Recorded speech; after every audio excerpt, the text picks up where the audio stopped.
in defining liberal theology and talking about its origins. Of course, it's rooted in responses that really came out of the Enlightenment, although the Enlightenment itself was triggered by things that happened much, much earlier.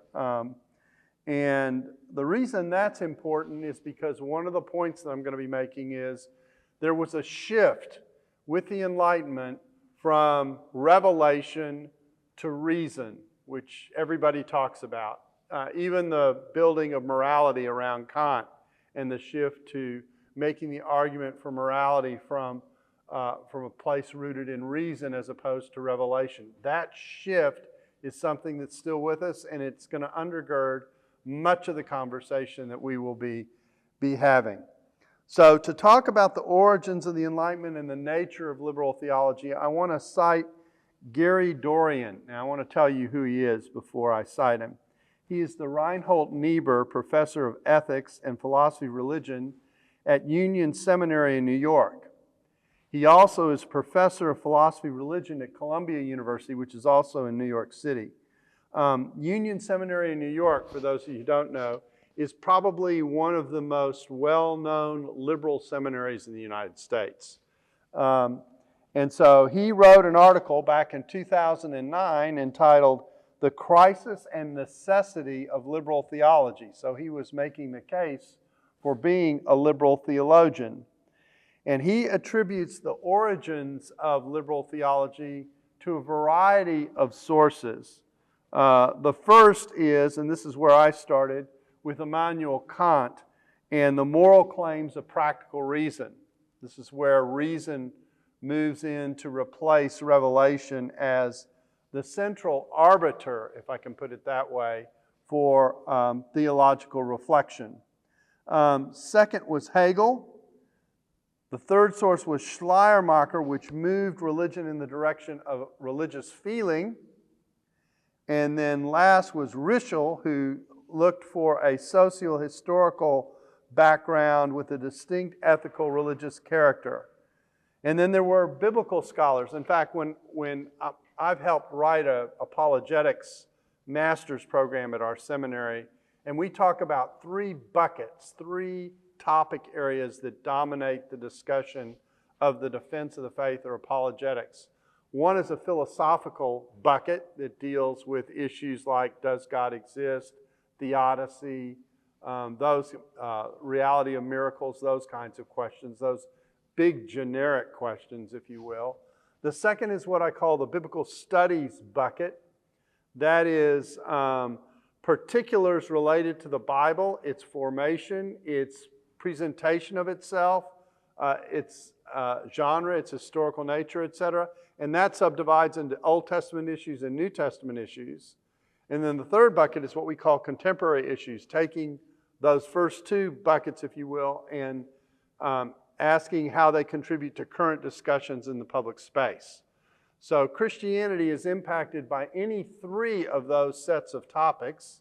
And most people know very, very, very, very little, that was emphatic, very little about the biblical studies part of this conversation. Most apologetics that you read either is in the philosophy area or it dives into the contemporary issues area in relationship to Christianity, but not directly on how the Bible gets challenged, which is really, really important.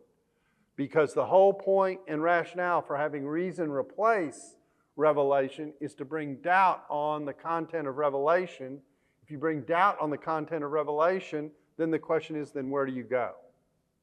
You're going to hear me think backwards the entire time we're together, which is to think through the model or the paradigm of how someone else thinks who does not hold to kind of, for lack of a better description, Orthodox Christian belief about the Bible, etc. So we're going to talk about kind of how the other half thinks while we're talking about this. So there's a whole set of scholars who go back to the 19th century, the middle late 19th century, who wrote in the biblical studies area. In Old Testament, Eichhorn, DeWet, and Wellhausen are well-known names.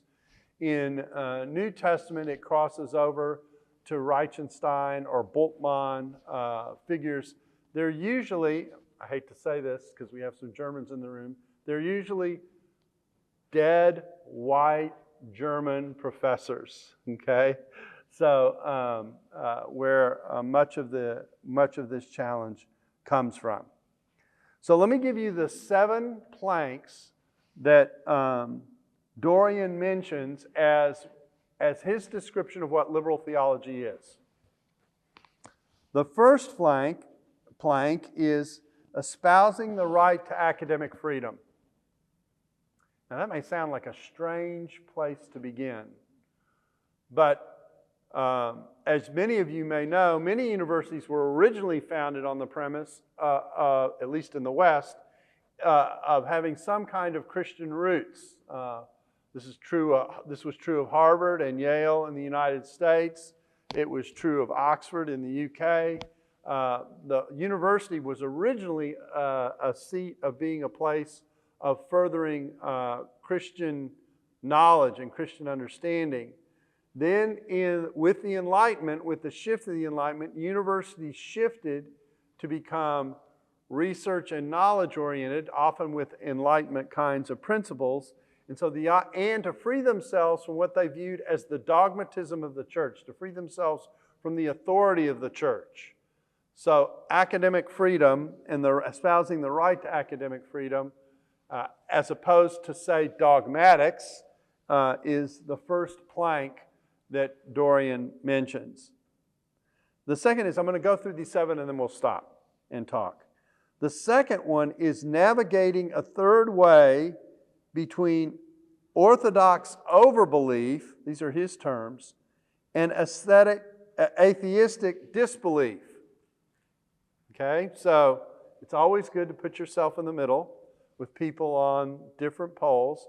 So you have an overbelief on the one end in terms of what is going on from orthodoxy, which he names, and atheistic disbelief. So this is a theology that uses God language, okay, but is concerned about how that God language is used.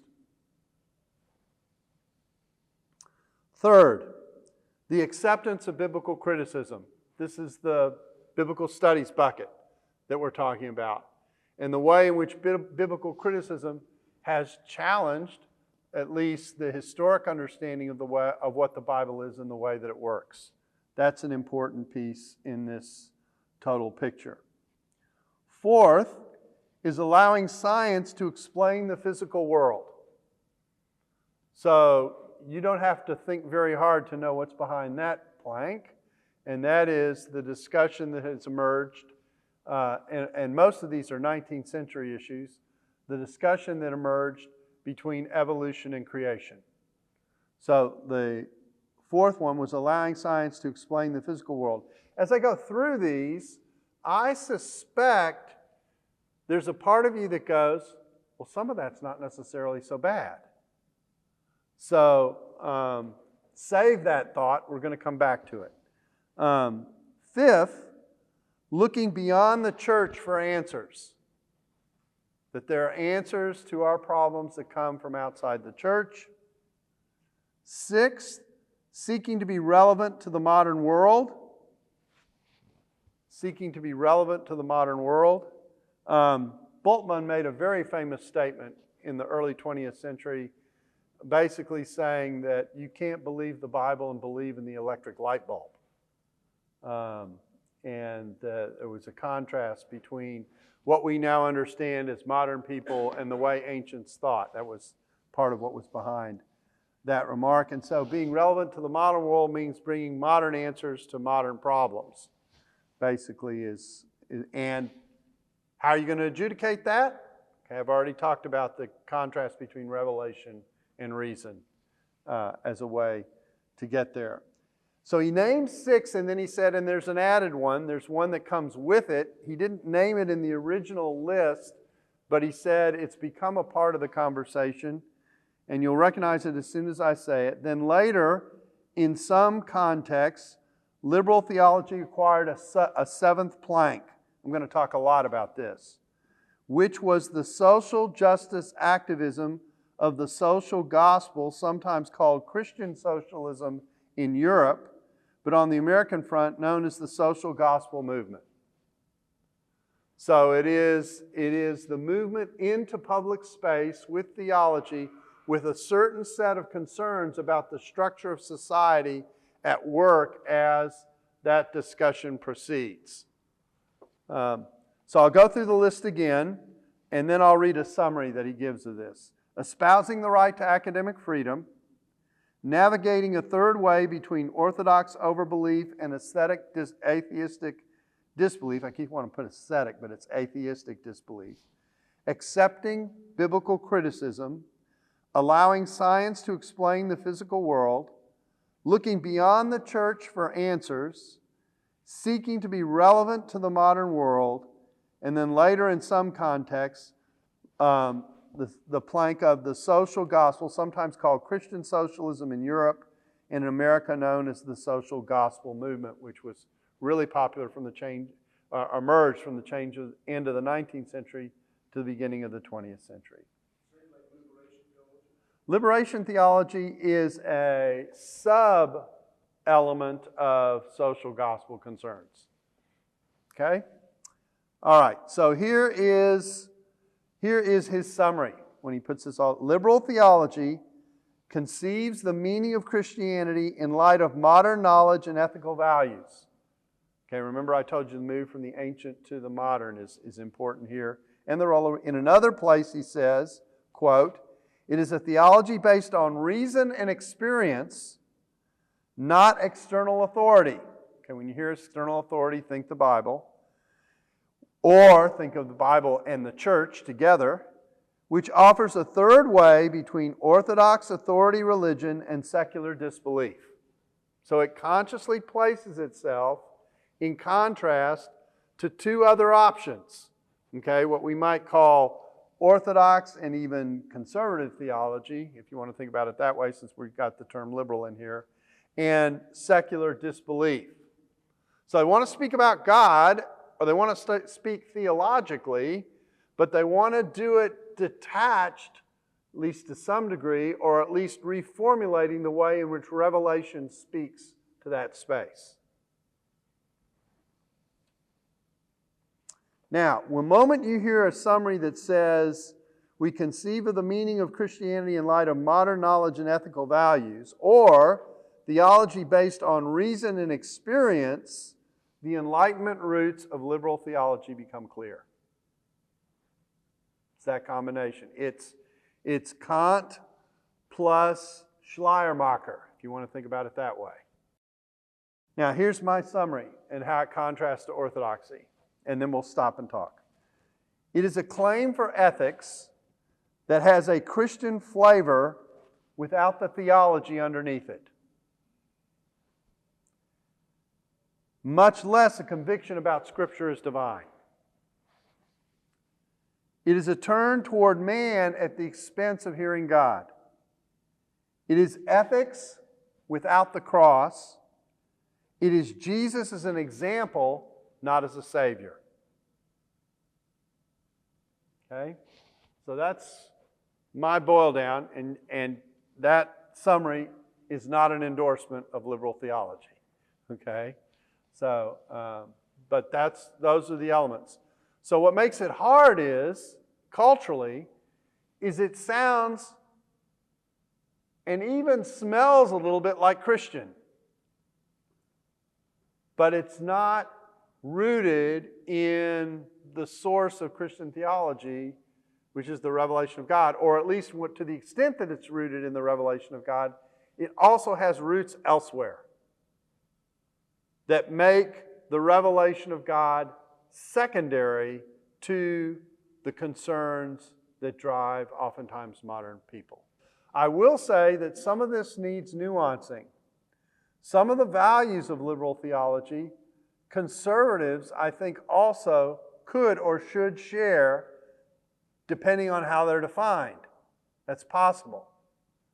But the way in which reason and experience take the place of the centrality of Scripture and the theological story underneath it is a problem. The way I like to summarize this is to say, that liberal theology liked the ethics of Christianity, but did not buy the theology that was underneath those ethics. And I'll try and explain that. That's actually going to be the burden of the next section, is to explain that distinction. So they liked the ethics of Christianity. They liked the direction Christianity was going. It liked the way it appealed to people to have certain set of concerns, ethically, etc., but they didn't believe the theological story underneath it. And so, and they shifted the burden of responsibility for how to put those ethics together to a different place. Our current situation. So here are the three elements I want to describe on kind of where I see us sitting there. This list could probably be longer, but I'm going to highlight three things. The first is, and this is the impact of biblical criticism, was to dismember the Bible. You didn't want to remove the Bible entirely, but you wanted to reframe how the Bible was understood. And this was done in a variety of ways through elements of biblical criticism. I'm going to talk about biblical criticism a lot in the next section, but through elements of biblical criticism that move the Bible away from being seen as merely historical or merely recounting a history of God's activity in the world to putting in categories related to myth or to symbolism, moving in those kinds of directions, and thus distancing the Bible's ability to speak as an authority. The second, I'm going to spend a little bit of time on this because I think this is actually really important because I think we're still dealing with this, is what I've described as the fundamentalist-modernist controversy in its shadow. I'm going to come back to that because that has all kinds of implications in all kinds of directions.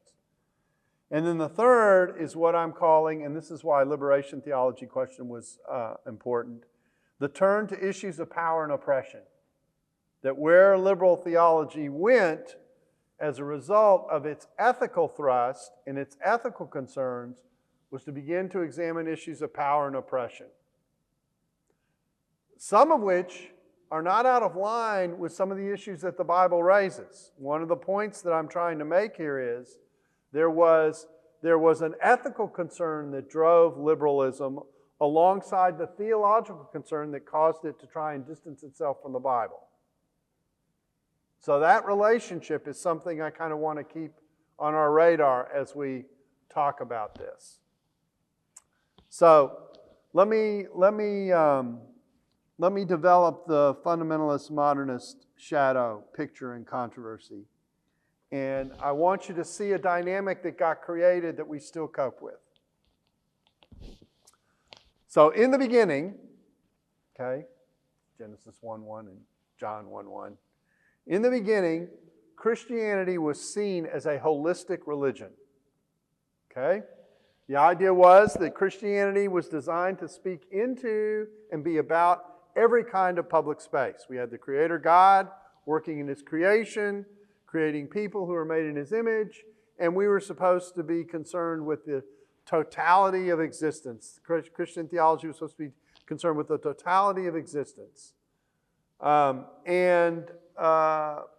If you have any doubt about that, the very fact that we had state churches showed, at least in the West, that Christianity was seen holistically.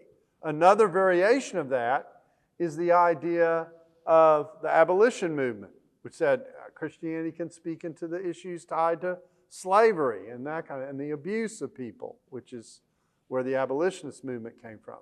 Okay, both of those represent moves into public and even political space. And that was a given for Christianity in the way in which it was seen. Now, I haven't even raised the question of how that should work, which is a whole other conversation, but at least in terms of the way Christianity was understood, that picture of wholeness existed, and it was rooted in a theological story about Jesus and humanity on the one hand, and the ethics that grew out of that on the other. That's where it came from.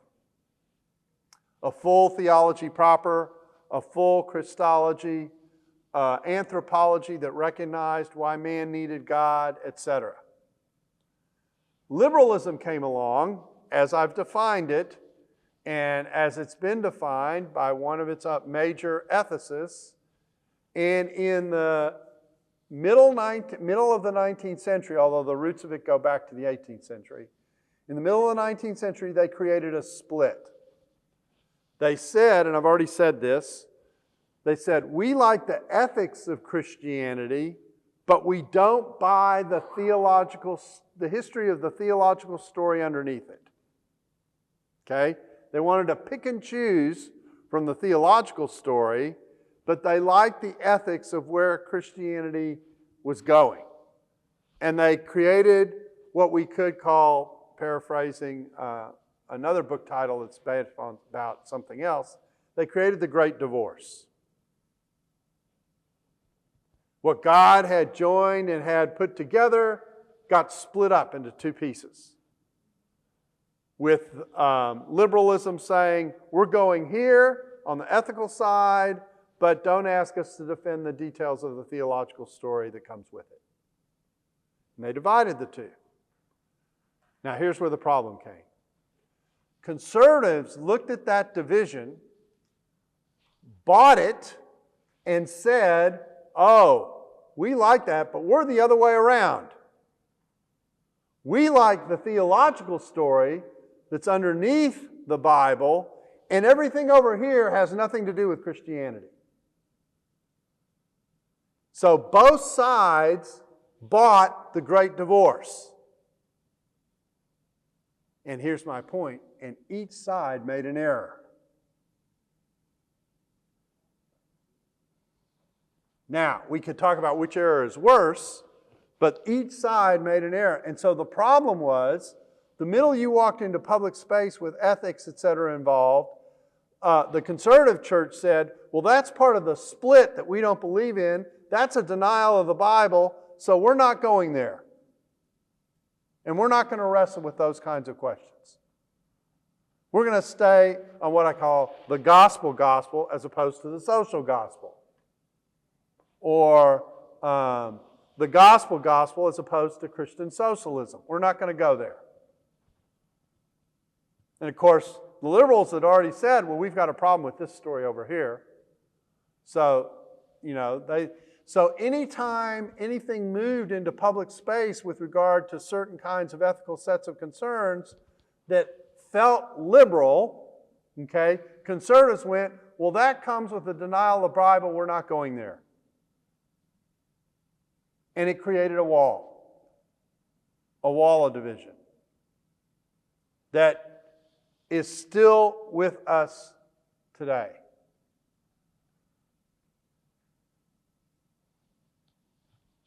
And so we live with this division, and we see it in our political spaces oftentimes. Now, what's happened in the meantime is this ethical emphasis coming out of liberal theology has also wedded itself to certain cultural movements coming out of the very Enlightenment roots that fueled liberal theology to begin with. And even embraced some cultural expressions that have no theology at all. Okay, so if you're hearing me whisper very, very softly, Marxism. Okay? That's become part of this conversation too. So much so that when a liberal ethical idea is put forward, it gets attached to Marxism by conservatives as a way not to take it seriously. Okay, so now I'm going to make an aside about Marx. This may surprise you coming from an American. I tell people, read the first 300 pages of Das Kapital.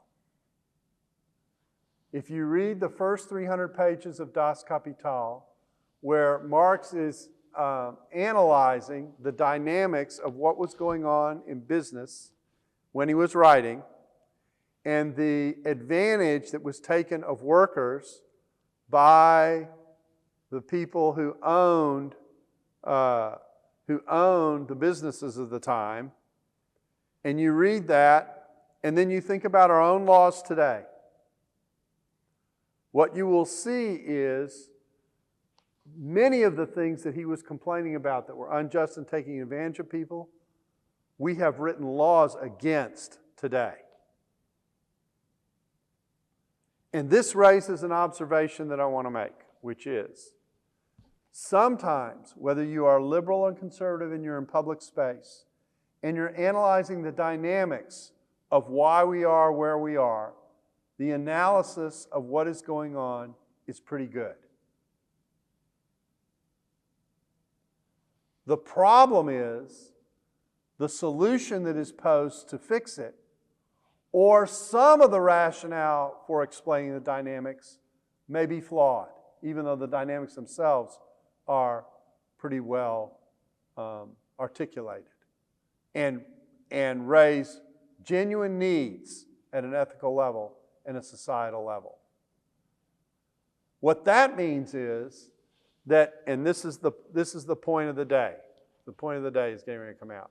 What we need in engaging with liberal theology is actually an engagement rather than a dismissing. That's why I asked the question at the end, is it all bad?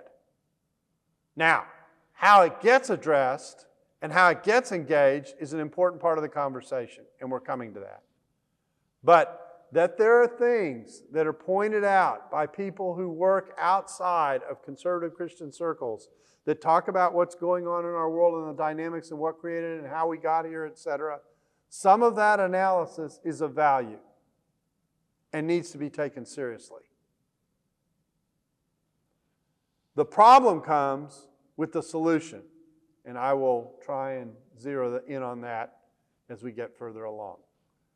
So that's the fundamentalist-modernist controversy. The fundamentalist-modernist controversy set a default, and the default became, if it's liberal and discusses these issues, it has to be bad because it's dismissed my Bible. That's what conservatives were saying. Of course, what liberals were saying is, we need to go here because the Bible ethically takes us in this direction. Think about the nature of the Bible, and think about how we argue about the Bible in public.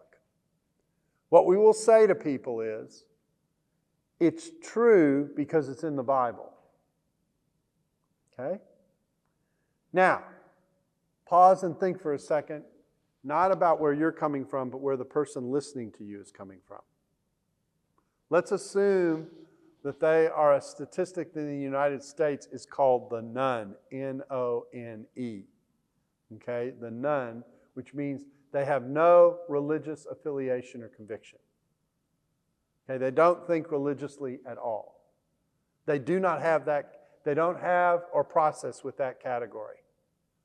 The moment you say God says, or the Bible says, what have you said to that person that they are going to hear?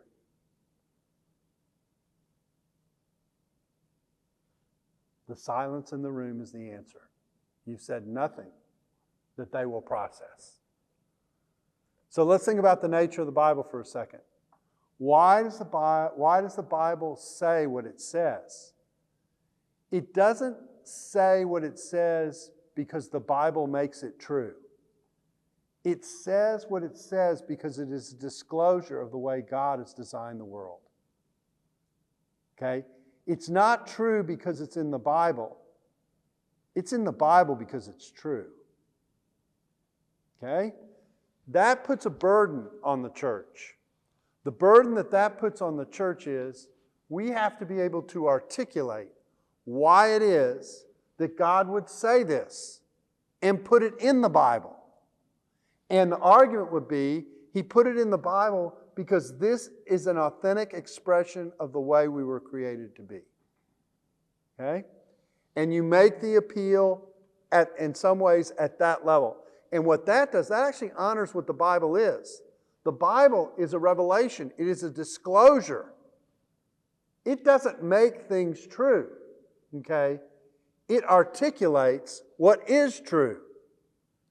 And when we hide behind the Bible itself, and we don't actually dig down to what the Bible is doing and saying, we don't put ourselves in a position to engage with someone. Now, I've got a whole nother section that's coming, which I talk about how in the world do you do this with people who don't even have these categories, okay? Because one of the points that I'm going to be making is when you share in a culture in which people are not religiously affiliated, you've got to create categories they currently don't have. That's part of what you're doing. And if you assume those categories as you're communicating with them, you are not really communicating with where the person is coming from. So now, this is actually good that this question came up early because it sets the table for what I want to do next. What I want to do next is I want to think about the communication of our theology in a world in which there are competing theologies. Okay, so you've got conservative Orthodox theology on the one hand, often standing firm on what the Bible is about and pursuing the message of the Bible, etc. And then you've got this liberal theology that sounds very Christian and has Christianese in it, but has reformulated the way to see the Bible in such a way that other things become very, very important in the theologizing that gets done. It's the kind of model that I've put before you. So, the most important thing in dealing with this practically is to understand basic communication and to know your audiences when you're in public space. Let me give you a scenario. I'm on a radio program or a television program focused on religion, and I've got a liberal, and I've got a conservative, maybe even a conservative fighter, if I can put it in those terms, since some people like the image of cultural war. And then I've got the listener. When I am put in that position in public space, who is my major concern?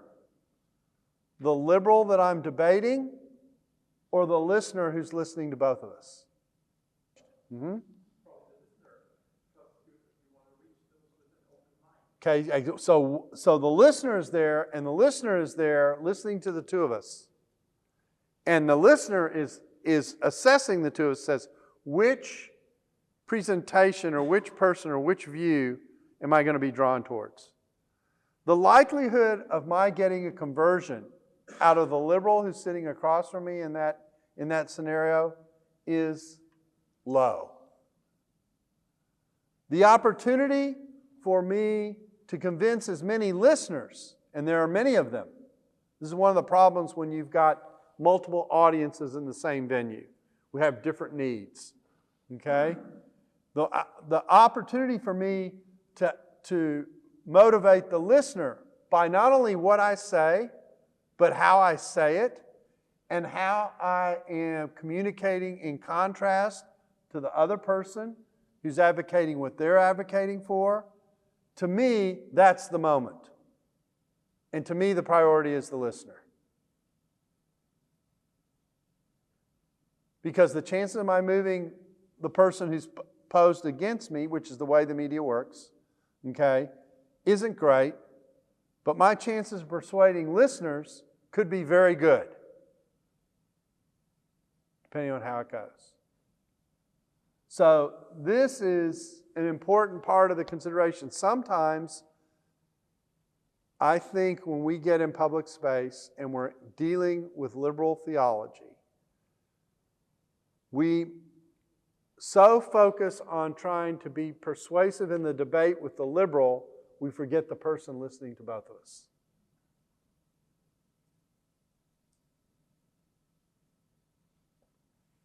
That's the first part. The second part is what I'm going to call creating categories people don't have. Creating categories people do not have. In the United States currently, the polling shows that we have gone from 6% of the population saying they have no religious affiliation, that was back in the 1970s, to 30% today. I was in Canada a month ago speaking, and I asked Canadians, because it's cold north of the border, so people think differently. And so I asked the The Canadians, what's the number of nuns in Canada?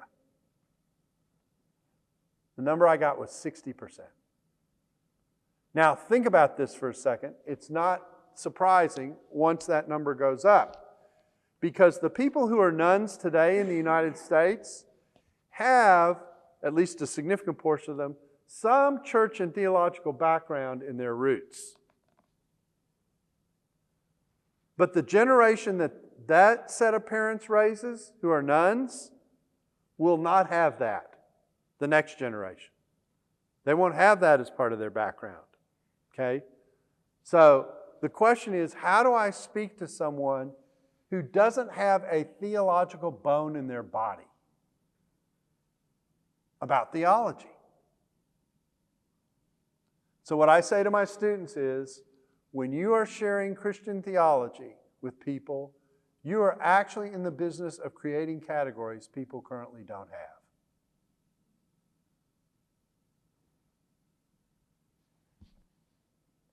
And we don't tend to think about this because the history, at least again in Europe and the United States, I'm talking, some of what I'm saying is very confined to this part of the world. But the history of the United States and of Europe is so rooted in Christian background and Christian roots, we don't think about this. So when I said earlier that Bavinck and people like that, or even Machen when they were speaking, they had this Judeo-Christian net that was wrapped around Western culture that they could rely on to catch the falling or catch the fallen. We don't have that anymore.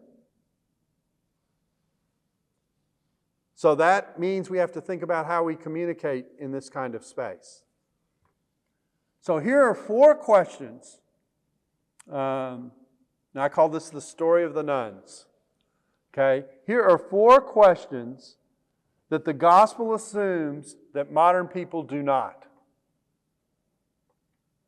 And all of them have to be in place for the gospel to make sense. The first question is obvious. Does God exist? Okay?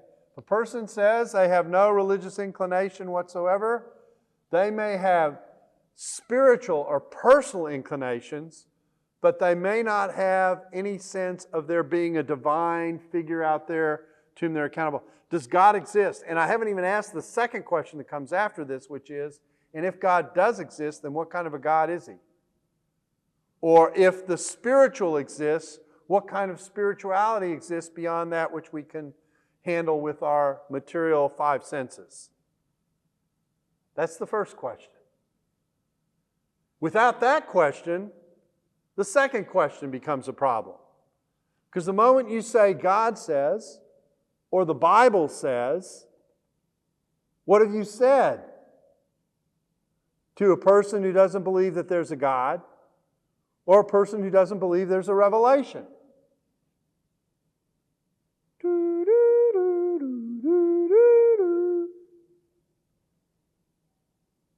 That's a problem. Third, okay, here is one of the 2 kickers in the total. Do you realize how absolutely unique a category Jesus Christ, the Son of God, is? If you're thinking from this point of view. You are arguing that out of all the human beings who have ever walked the earth throughout history, there's only one who claims to be the incarnate Creator God. Jesus is a one of a kind. He's a unicorn. A totally exceptional category that you have in the middle of the story. Just think about that for a second.